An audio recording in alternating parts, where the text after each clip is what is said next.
Hello friends, I am doctor Santpal Sangwan, dermatologist and hair transplant surgeon. बहुत सारे लोगों के बालों को आपने देखा होगा, किसी के स्ट्रेट हैं बिल्कुल तीर की तरह, किसी के कर्ली हैं, किसी के वेवी हैं। जिसके वेवी और कर्ली हैं वो स्ट्रेट करवा रहा है, जिसके स्ट्रेट हैं वो कर्ली करवा रहा है। आपने भी बहुत सोचा हो यार ऐसे क्यों है, मेरे पहले से स्ट्रेट क्यों नहीं है। तो आज इसको हम अच्छे से समझते हैं। ये एक साइंस और इवोल्यूशन का एक कंप्लीट मिक्सचर है कि बाल की शेप कैसे होती है। तो आज हमारा मेन टॉपिक है कि हर किसी की बालों की अलग अलग शेप क्यों होती है, किसी के कर्ली किसी के स्ट्रेट क्यों होते हैं। तो सबसे पहले बात करेंगे, बहुत से लोग सोच रहे होंगे जेनेटिक्स है, सिंपल है, लेकिन इसमें बहुत सारे फैक्टर हैं। जेनेटिक्स तो शायद मेन फैक्टर है भी नहीं। तो सबसे पहले बात करते हैं पहला रीजन, सबसे मेन फैक्टर। बालों को यदि आप कट सेक्शन में, क्रॉस सेक्शन में देखेंगे, उसकी शेप कैसी होती है ये डिफाइन करती है कि बाल कर्ली होंगे कि स्ट्रेट होंगे।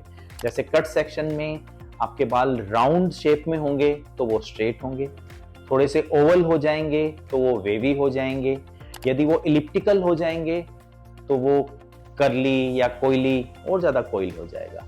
तो जितना आप समझिए कि राउंड से इलिप्टिकल तरफ जाएंगे तो आपके बालों की शेप स्ट्रेट से कर्ली होती चली जाएगी। तो आप एग्जांपल के लिए जैसे स्पेगेटी बनती है तो यदि उनकी शेप राउंड से चेंज कर दे तो उनकी कर्ल भी बढ़ जाती है। तो अब दूसरा मेन फैक्टर जो कि इसके लिए इंपॉर्टेंट है, आपके बाल किस एंगल से आ रहे हैं। आप देखिए कि जैसे आपका स्कैल्प है बिल्कुल स्ट्रेट बाल, एंगल यदि परपेंडिकुलर की तरफ ज्यादा होगा तो बाल ज्यादा स्ट्रेट रहेंगे, यदि वो जितना एक्यूट होता जाएगा तो कर्ली होने के चांस बहुत ज्यादा होंगे। तो एंगल भी इंपॉर्टेंट है कि बाल किस एंगल से निकलते हैं। इसलिए कई लोगों के किसी हिस्से में बाल स्ट्रेट होते हैं, किसी हिस्से में एंगल की वजह से बाल कर्ली हो जाते हैं। तीसरी चीज है जेनेटिक्स, जिसकी हम बात कर रहे थे। बहुत से जीन्स हैं जो बालों की शेप के लिए रिस्पॉन्सिबल हैं।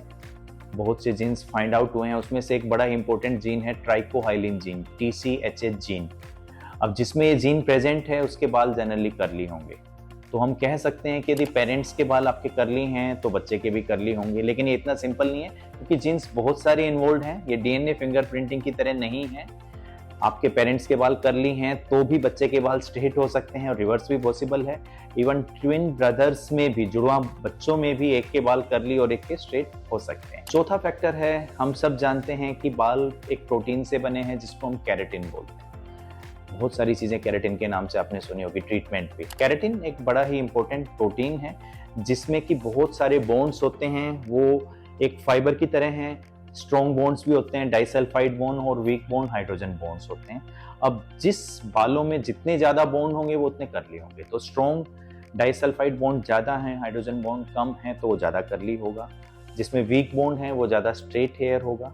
और जो कि एक केराटिन ट्रीटमेंट होती है या स्ट्रेटनिंग होती है, इसमें बालों के इन्हीं बॉन्ड्स को तोड़ के आपके बालों को स्ट्रेट या कर्ल किया जाता है और फिर वापस रिकनेक्ट किए जाते हैं। अब पांचवा और बड़ा इंपॉर्टेंट फैक्टर है आपकी हिस्ट्री और एवोल्यूशन। अब ये एक ऐसी चीज है कि आप देखेंगे कि कुछ एरियाज हैं जैसे कि जहां गर्मी ज्यादा है, खासकर अफ्रीकन कंट्रीज या इंडिया के भी साउथ वाले पार्ट में लोगों के हेयर ज्यादा कर्ली रहते हैं। सेम जो नॉर्थ वाले एरिया के हैं, यूरोपियन कंट्रीज के हैं या हमारे नॉर्थर्न हिमालयन रीजन्स के लेंगे, उनके बाल स्ट्रेट ज्यादा होते हैं।